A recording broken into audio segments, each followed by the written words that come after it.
Okay.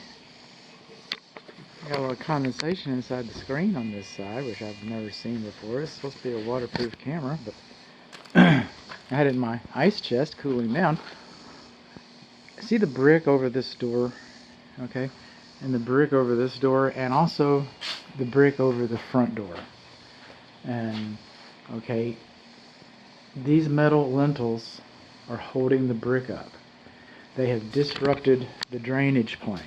Because the water is supposed to go down behind the brick, because we're supposed to have a vapor barrier behind the brick. That's what we're supposed to have. It's supposed to go out. The weep holes we don't have, but then we also don't have weep holes over our lintels. Now this window is an arch, okay, so it does not have a lintel. And then these doors are not supporting brick. But the ones that are supporting brick with a lintel, there's supposed to be weep holes above them. And they let the moisture out. Otherwise, what happens is your lintel will rust. Your lintel rusts.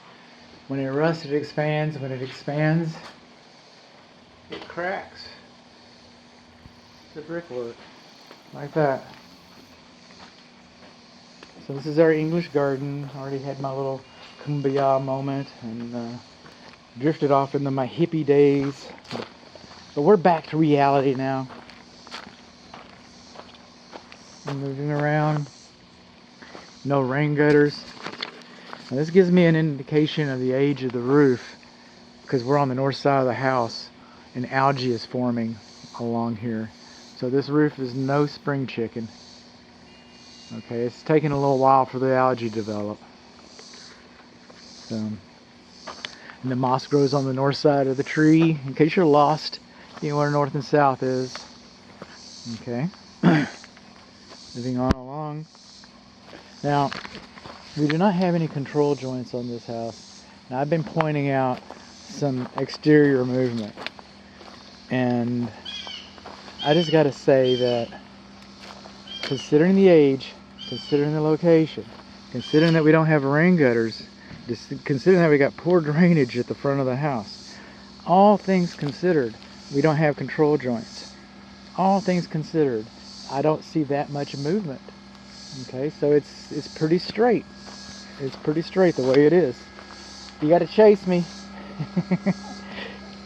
We got a whole video about this condensing unit, actually a longer one about the other one, but there are some similarities.